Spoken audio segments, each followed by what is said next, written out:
సింహరాశి వారి ఫలితాలను గనక మే 24 నుంచి మే 30 వరకు గనక పరిశీలించుకుంటే, ఈ వారం అంతా కూడా సింహరాశి వారు ఆదిత్య హృదయాన్ని పారాయణ చేయండి. మీ ఆరోగ్యాన్ని కూడా జాగ్రత్తగా చూసుకుంటూ ఉండండి.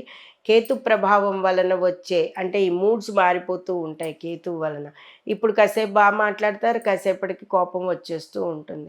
అటువంటివి రాకుండా ఉండడానికి, కేతువు యొక్క అనుగ్రహం కలగడానికి సరస్వతీదేవి నామాన్ని జపిస్తూ ఉండండి. అప్పుడు మీకు సర్వత్రా అనుకూలతగా ఉంటుంది. నిరుద్యోగులకు ఉద్యోగ అవకాశం లభిస్తుంది. అలాగే సంతాన విషయంలో కూడా సంతృప్తిగానే ఉంటారు. విందు వినోద కార్యక్రమాల్లో పాల్గొంటారు. మీరు అనుకున్న పనులన్నీ కూడా చేసుకోగలుగుతున్నాను, నేను విజయం సాధించుకోగలుగుతున్నాను అని చెప్పి వాటిని నిలబెట్టుకోవడానికి సర్వత్రా కృషి పడుతూ ఉంటారు. వృత్తి, ఉద్యోగ, వ్యాపారాలన్నింటిలోనూ కూడా మంచి ఫలితాలతోటి ముందుకు వెళ్తూ ఉంటారు.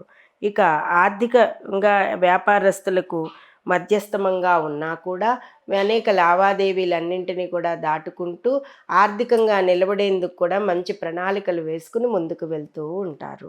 సంతానానికి చిన్నపాటి ఆరోగ్య భంగాలు ఉన్నాయి. సింహరాశి కళాకారులకు కానీ, విద్యార్థులకు కానీ, వృత్తి ఉద్యోగ వ్యాపారస్తులందరికీ కానీ, లేదా ఇతరత్ర మీరు ఏదైనా ముఖ్యమైన అంటే బోటెక్ ఆడవాళ్ళైతే బొటెక్కులు చేసుకునేవాళ్ళు, టైలరింగ్ చేసుకునేవాళ్ళు, వీళ్ళందరికీ కూడా కళాకారులందరికీ కూడా సర్వత్రా అనుకూలతగానే ఉన్నది. భాగస్వామ్యం వారితో పార్ట్నర్స్ తోటి గొడవ పడకుండా ఉండడం మంచిది.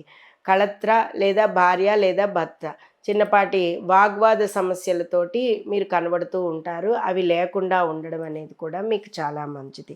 మొత్తం మీద మనకు చూస్తే ఇక్కడ ఆదాయం కానీ, కీర్తి ప్రతిష్టలకు కానీ ఈ వారంలో ఎలాంటి ఇబ్బంది లేదు. కానీ కొంత మీరు మాటల వల్లతోటి కానీ, లేకపోతే ఏదైనా ఆలస్యం పని అవుతుందన్న విషయంలో కానీ కొంత మీరు సహనం పాటిస్తూ ఉండడం వలన మీకు సర్వత్రా విజయం లభిస్తుంది.